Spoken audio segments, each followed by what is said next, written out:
Sabéis que nos gustan mucho los libros en Twitter, sobre todo si hablan de neurodiversidad y de autismo. Y cuando hablamos de libros, en Twitter hablamos de contextos con Aitor Larraceleta.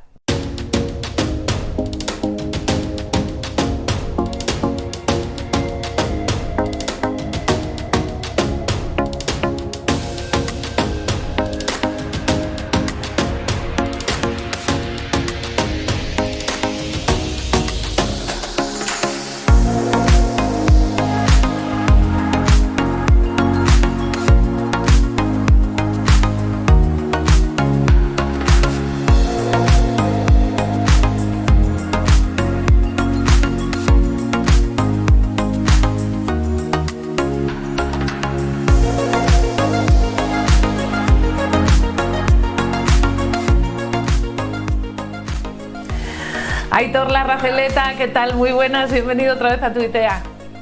Hola Juncal, un placer estar aquí en esta nueva edición de Contextos. Y hoy tenemos la suerte de estar con una persona a la que el otro día la pude saludar en directo en el Congreso de AETAPI y ahora la voy a saludar virtualmente, que es a Ana González Navarro, del equipo de Letrea. Hola Ana. Hola, buenas tardes a los dos. Hola. Buenas. Pues nada, vamos a hacer lo que hacemos habitualmente en Contextos, que es la excusa para hablar de un libro y de hacer una charla amigable e informal. Yo voy a hacer algunas preguntas siempre bien intencionadas y vamos a dedicarle un ratito a hablar de algo que nos apasiona a todos, que es las personas en el espectro del autismo. Entonces vamos a hablar un poco sobre esta temática y en concreto vamos a hablar sobre un espacio muy concreto que es el escolar, que es un espacio que a mí me es muy familiar, y sobre un libro en concreto que escribió Ana hace unos años y que a mí y a muchos otros profesores y profesoras nos fue de mucha utilidad. Y te cuento, Ana, yo voy a empezar con un pequeño fragmento de tu libro y a partir de ahí te voy a hacer una primera pregunta y unas cuantas más y charlamos con calma. Fenomenal. Muy bien, pues mira, he elegido un fragmento de la página 80. A mí me gusta decir la página que vamos a leer para que luego pues, la audiencia, si tiene interés, lo pueda corroborar, que no estoy inventándome nada. Y en concreto empieza de esta manera, ¿no? De este modo, las personas con discapacidades severas eran más protegidas y mejor aceptadas, no a pesar de sus diferencias, sino en virtud de ellas. De aquellos trabajos, los trabajos son de Cook y Semmel de 1999, surgió la declaración de las etiquetas funcionan, con la que se animó, dentro del marco escolar, a explicitar o publicitar todas aquellas discapacidades que no tuvieran indicadores claramente observables, para hacerlas equiparables a aquellas discapacidades que sí los tenían y que, en consecuencia, los alumnos con una discapacidad media pudieran recibir un trato más justo y acorde a sus necesidades por parte de sus iguales. Esta hipótesis nos permitiría explicar por qué un trastorno invisible, como el síndrome de Asperger, resulta tan difícil de comprender en el marco escolar. Y la primera pregunta para abrir un poco la conversación es si continúas pensando que en la actualidad pues ese porcentaje de personas en el espectro, que es las personas con diagnóstico de síndrome de Asperger o con detección de síndrome de Asperger, pues siguen siendo invisibles en el entorno escolar. ¿Cómo lo ves en la actualidad? Porque este libro es de 2012, ha pasado un tiempo y me gustaría saber pues, cuál es tu opinión. Bueno, yo creo que en general cada vez se sabe más de los trastornos de espectro autista. Creo que hoy en día se diagnostica más, se conoce más. Nosotros tenemos en Letrea una detección muy precoz. De hecho, creo que los padres estamos tan preocupados en general por nuestros hijos que incluso a veces llaman padres que tienen bebés de menos de 12 meses. Entonces creo como que en ese sentido la etiqueta se ha visibilizado más, la gente la conoce, la detecta antes y bueno, pues creo que todo eso es muy positivo de cara a una intervención precoz. Pero pienso también un poco que quizás ahora el reto no es tanto la detección temprana como era hace unos años, sino quizás el reto es salir como de ese concepto más médico o psicologicista del término, ¿no? Y pasar como a una etiqueta quizás que tenga más que ver con la ciudadanía y con lo comunitario. Es decir, que durante un tiempo pues el objetivo era que la gente lo conociera, que lo pudiera descubrir, que supiera cómo trabajar con estas personas, pero creo que de un tiempo a esta parte el reto es diferente y el reto es como un compromiso, una responsabilidad de todos. Implica pues ir adaptando la sociedad, los entornos, los espacios para que las personas con TEA pues puedan ser ciudadanos de pleno derecho y puedan ir a los mismos sitios que van las demás personas, hacer las demás cosas que les apetezcan y un poco pues vivir en comunidad, ¿no? Entonces creo que sí, que se sabe cada vez más de la etiqueta diagnóstica, pero quizás el reto ahora va dirigido a los apoyos que necesitan para ser ciudadanos de pleno derecho. Claro, lo de las etiquetas es un debate por sí mismo, ¿no? Porque es que, claro, depende. Los papás, las mamás siempre solemos decir, bueno, la etiqueta, sobre todo cuando estás en los primeros meses o años del diagnóstico, duele mucho. Pero entiendes que esa etiqueta te lleva a distintas terapias y a distintas ayudas y recursos.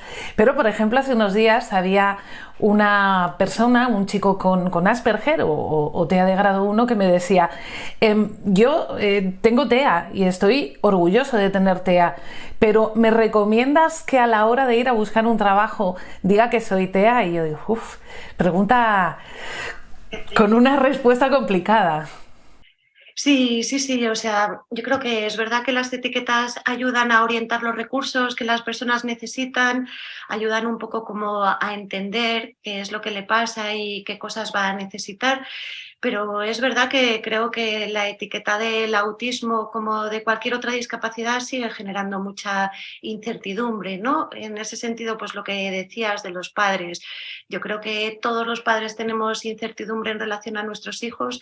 Cuando tienes un hijo con discapacidad, pues la incertidumbre es todavía mayor, ya no en relación como a las cosas que se dicen habitualmente de qué va a ser de él cuando yo no esté, que por supuesto, ¿no? Pero quizás como a cosas más a corto plazo, ¿no? Del presente, del día de hoy, pues no sé, los padres con hijos no verbales o mínimamente verbales, pues tienen la incertidumbre de con quién ha jugado su hijo hoy, qué habrá pasado frío, se ha caído, no sé, ha estado feliz, montones de cosas que quizás si tienes un hijo con un desarrollo tradicional o un hijo que puede explicártelo hablando, pues sabes, y si no, pues tienes que convivir, aprender a convivir con esa incertidumbre que a veces es tan difícil de manejar, ¿no? Creo que se dan dos circunstancias, que es ese entorno de incertidumbre, sobre todo en fases iniciales por parte de las familias. Lo que pasa es que ahora se está produciendo algo que yo creo que es muy interesante, que es el hecho del proceso de autoafirmación de un montón de personas en el espectro, de que se definen como personas autistas, que entienden que no es una etiqueta, que la etiqueta no es buena o mala, sino el uso que se haga de la misma, de su identidad, y así se definen. Y hay algo en esa línea que me gustaría preguntarte, que sería la segunda pregunta, que es si ese concepto, porque hay como un poco de controversia, ¿no?, en ese sentido respecto al uso del término en la actualidad de síndrome de Asperger o de Asperger en una pronunciación más sajona, ¿no? Si sigue teniendo sentido en la actualidad, si tiene sentido el uso, por ejemplo, de alto funcionamiento en relación con el síndrome de Asperger, si no tiene sentido y deberíamos hablar del espectro del autismo en general, y porque los niveles de apoyo pueden ser muy diferentes en función de la persona con la que estemos hablando, independientemente de las categorías diagnósticas típicas de DSM. ¿Cómo ves un poco todo eso? Pues creo que la respuesta es un poco complicada. O sea, en principio creo que es verdad lo que dices, que hay muchas personas que están abanderando la etiqueta del autismo y que la defienden. Creo que hay tantas posturas como personas, ¿no? Hay personas que sí que están a favor de pues decir que son autistas, que tienen autismo, hay personas que prefieren hablar de una condición, hay personas que prefieren hablar de TEA de buen nivel de funcionamiento cognitivo o de TEA sin discapacidad intelectual. En cualquier caso, creo que todas estas posturas de alguna manera reflejan un poco pues el estigma social que hay, ¿no? O sea que creo que en general cuando las personas que tienen buen nivel de funcionamiento, que no tienen discapacidad, pues han defendido que querían una etiqueta diferente de la del autismo clásico, el autismo de Kanner, pues quizás eso debería hacernos pensar un poco por qué ocurre, ¿no? ¿Qué es lo que lleva asociado la etiqueta de autismo más tradicional que hace que haya personas que no se sientan identificadas con esa etiqueta o que no quieran tener el estereotipo que lleva asociada a esa etiqueta, ¿no? Hace poco escuchaba que las personas con TEA de buen nivel de funcionamiento cognitivo son aquellas en las que no se perciben las dificultades y las personas con TEA de bajo nivel de funcionamiento cognitivo son aquellas en las que no se perciben las potencialidades, y pensé que era verdad, o sea, pensé que en el fondo esta forma como de poner etiquetas de algún modo nos hace no pensar en lo que de verdad debería ser como nuestro objetivo, que es pensar en las ayudas que la persona necesita para poder desarrollar todo su potencial. Claro que la realidad, Ana, luego es otra. Todos sabemos que la teoría está muy bien, pero que el papel lo sostiene todo. La realidad en los colegios es bien distinta. Prácticamente los recursos no tienen que ver con el alumno, sino con el centro. Y si hay recursos en un centro educativo, hay un recurso para 10 niños, pues ese recurso se divide entre 10 niños, no atendiendo a las necesidades de cada uno de los niños. Y si ese mismo recurso es preciso para 20, se divide de la misma manera, ¿no? Sí, es así, es verdad, es verdad.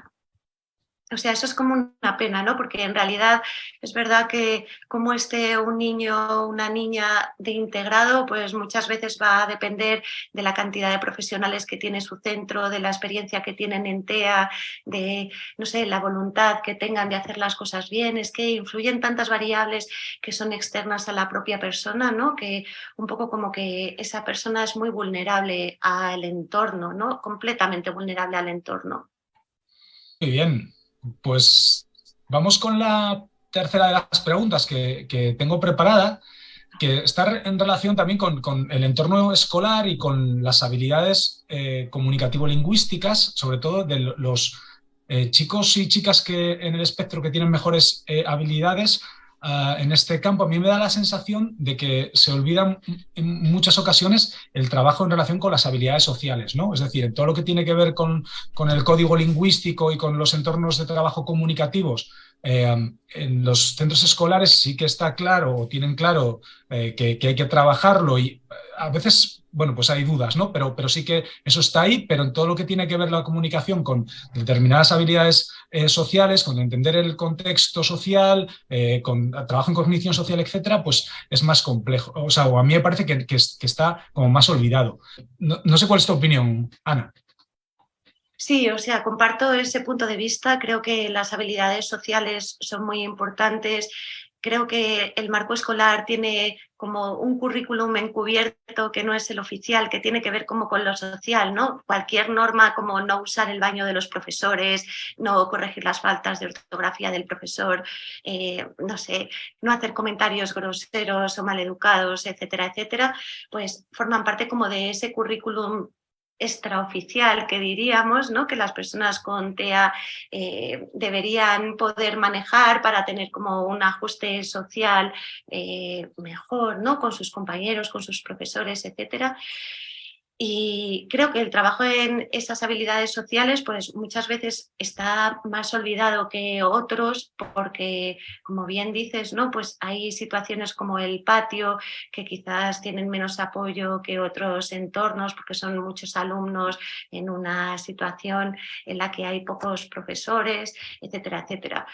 Pero durante muchísimo tiempo defendí como a capa y espada el tema de las habilidades sociales. Durante 10 años hice patio en coles, o sea que fue como una cosa que es que he trabajado muchísimo. Y sin embargo, pues mi experiencia personal ahora me lleva como a un punto de vista un poco diferente y creo que las habilidades sociales otra vez ponen el peso en la persona con TEA, ¿no? Es como que tienes que mejorar tu competencia social para encajar, tienes que conocer más habilidades sociales para poder hacer las cosas mejor y otra vez esa postura me parece que es un poco injusta porque porque de algún modo como que nos descarga a nosotros de la responsabilidad que tenemos también de que las cosas vayan bien, ¿no? Y en ese sentido, pues creo que sí, que las habilidades sociales son importantes, pero creo que por encima de las habilidades sociales, pues quizás las personas con autismo necesitan, por ejemplo, más trabajo en equipo, ¿no? Creo que a veces parece como que los padres van por un lado y los coles van por otro lado y que están como en bandos enfrentados, y pienso que las personas con autismo necesitan equipos alrededor, necesitan como que no haya esa disparidad de puntos de vista que parece que son como enemigos, ¿no? Creo que las personas con autismo necesitan más comunicación, creo que los padres necesitan más información, pues no sé, sobre las adaptaciones, sobre las cosas que les pasan a sus hijos en los coles, sobre, no sé, contenidos escolares. Y pienso que quizás pues todo eso revertiría de un modo mucho más positivo en la persona con autismo que mejorar su competencia social, sus habilidades sociales. A mí me gustaría hacer una puntualización. Enseguida vamos ya con otra de las preguntas de Aitor, pero respecto a lo que dices, yo considero que todos los niños, todos los alumnos van a los centros educativos a recibir educación en general. Y a los niños con TEA, por ejemplo, se les educa para ser aceptados por el resto.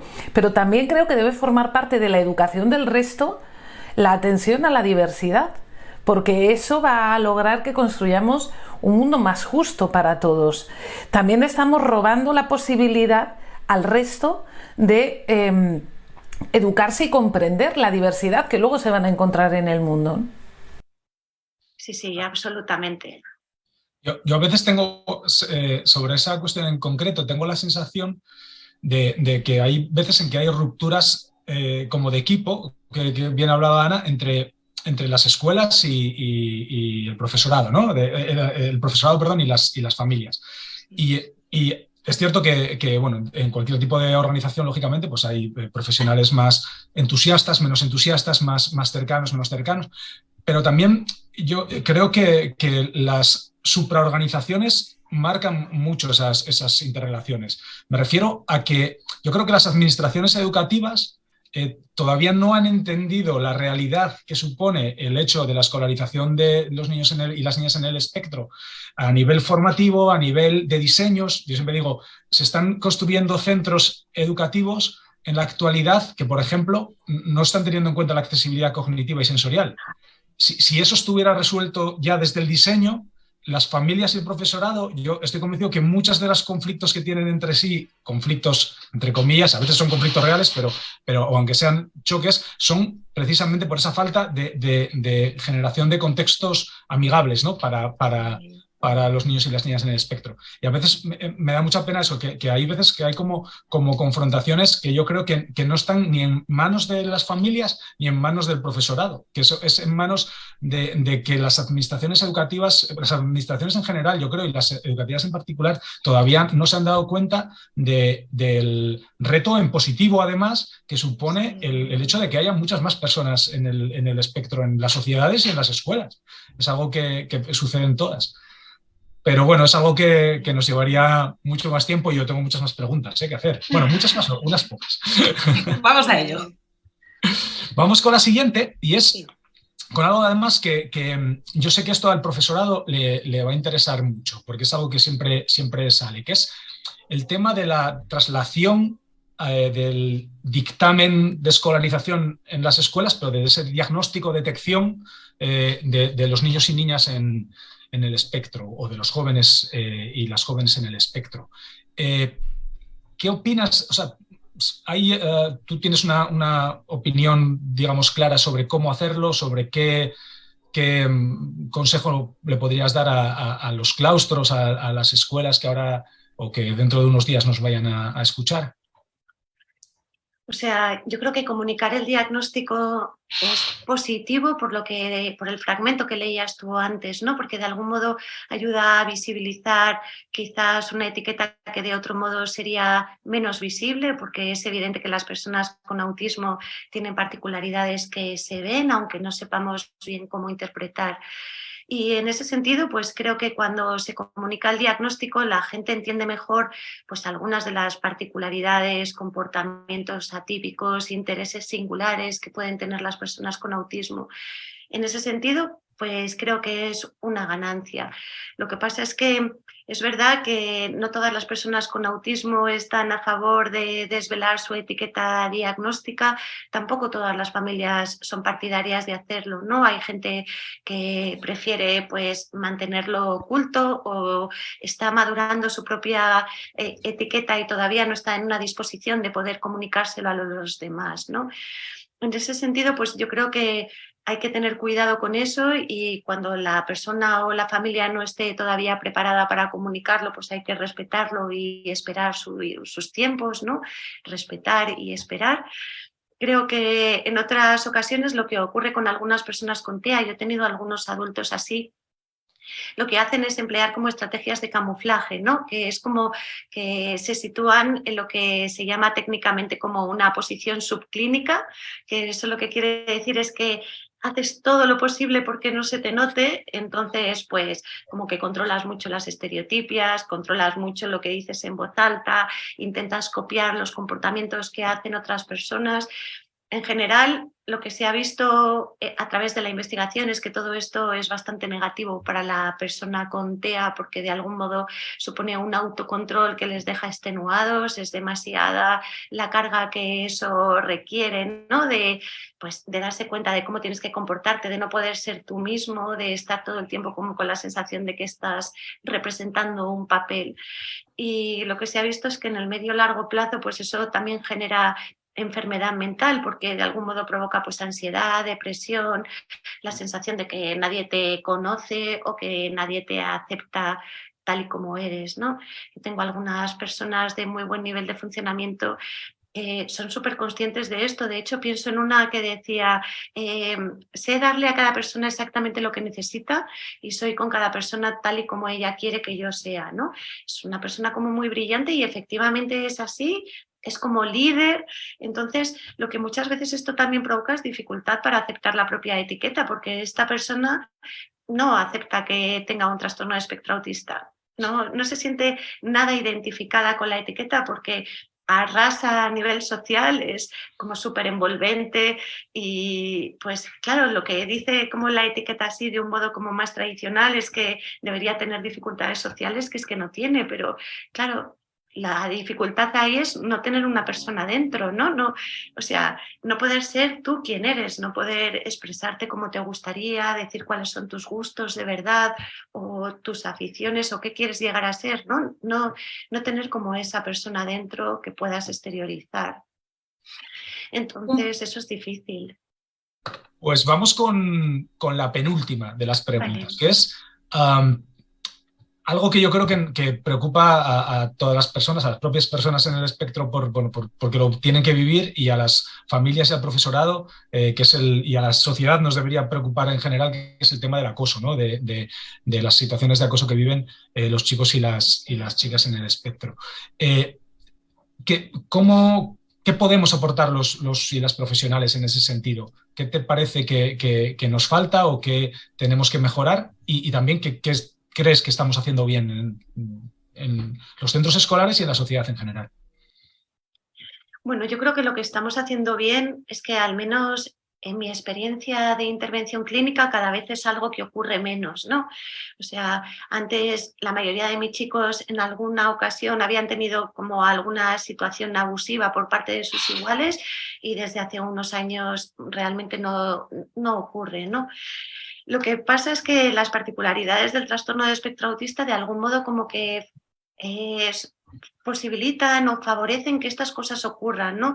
Pues por un lado las personas con autismo buscan deliberadamente la soledad y lo que dice un poco la literatura es que cuando estás solo eres más vulnerable a sufrir este tipo de situaciones porque no hay nadie que te pueda defender, no hay nadie que se pueda posicionar a tu favor y que pueda decir pues que la otra persona pare o que no haga eso. Pues por otro lado, también las personas con TEA tienen ese déficit de mentalismo que a veces dificulta que puedan interpretar adecuadamente las intenciones de los demás. Entonces, muchas de las situaciones que han tenido mis chicos eran como abusivas, pero ellos no lo veían como tal. A veces veían que era una situación divertida o que estaba siendo como una situación atípica, pero no sabían explicar por qué. Y en otras ocasiones lo que ocurre también es que hay muchas personas con TEA que lo que se dice es que son muy proactivos. En algunas ocasiones esas dificultades mentalistas también provocan que tengan posturas como un poco arrogantes. Entonces, algunos chicos en su forma de hablar y de expresarse y de incluso criticar a los demás son como antipáticos. Entonces, eso también favorece pues, que no les caigan bien a algunas personas y de algún modo en esas circunstancias puede dar pie a que surjan con mayor facilidad este tipo de situaciones, ¿no? Genial. Pues nos queda la última de las preguntas, Vale. ya la definitiva. Y es algo que bueno, tuve la suerte de hablar con compañeros y con compañeras de Gautena sobre esta cuestión, sobre chicos y chicas en el espectro, sobre todo en edades ya de secundaria, que son muy hábiles académicamente hablando, que no, bueno, pues no tenían ningún tipo de dificultad en ese sentido en sus habilidades escolares, en este caso de instituto, pero por ejemplo que tenían ciertas dificultades en todo lo que tenía que ver con la autonomía diaria, ¿no? Con el hecho, por ejemplo, pues de coger pues, un autobús para desplazarse al instituto, cosas o a lo mejor pues de hacer compras en la cafetería del centro, ¿no? Y es algo que también, bueno, pues por conversaciones con compañeros y con compañeras aquí en Asturias, también se observa. No sé si cuál es tu opinión sobre la cuestión, porque a mí me da la sensación de que muchas veces desde la escuela, bueno, en este caso desde los institutos, a veces nos olvidamos de lo importante que son todas las habilidades no académicas, todo ese currículum oculto del que hablábamos antes. No sé cómo lo ves. Sí, sí, estoy completamente de acuerdo en lo que dices. En realidad lo que se ha visto es que las personas con TEA que no tienen discapacidad intelectual pueden, pues lo que dices, ¿no? Acumular información, desenvolverse bien en la parte como más academicista o curricular. El problema es que luego están todas las habilidades adaptativas que tienen mucho que ver con el funcionamiento ejecutivo, que es cómo te desenvuelves en la vida cotidiana, cómo te manejas pues, con las situaciones imprevistas, cómo te manejas con el día a día, ¿no? Y en ese sentido, pues, como citas la etapa de secundaria es una etapa donde las demandas son cada vez mayores en ese aspecto, porque existen un montón de profesores, existen un montón de asignaturas, existen cada vez más demandas sociales, la gente queda con amigos, hace planes, tiene actividades deportivas. Entonces, manejar una agenda tan compleja, si tienes un déficit ejecutivo, un déficit de planificación, de organización, pues puede ser muy complicado. Entonces, es verdad que a partir de la adolescencia esas dificultades para las habilidades adaptativas, para la vida cotidiana, se disparan. Y eso también muchas veces genera mucha ansiedad a las personas con autismo, porque es que se dan cuenta de que llegan tarde, no llevan las cosas que necesitan, de pronto pues les falta como esa estrategia, esa planificación que les permitiría desenvolverse quizás de un modo más adecuado. Es algo que al final a veces en las escuelas estamos tan centrados en el libro de texto, en la nota, en el que se ve en el día a día de las familias y de los propios chicos y chicas esa preocupación y esa necesidad de apoyo que a veces yo creo que nos olvidamos. Aitor, Ana, muchísimas gracias por acompañarnos en este contexto tan especial. Un fuerte abrazo y hasta pronto. Muchas gracias. Gracias a ti. Y muchas gracias también a aquellos que nos siguen en tuitea.es y en nuestro canal de YouTube. También estamos en todas estas redes sociales. Hasta pronto.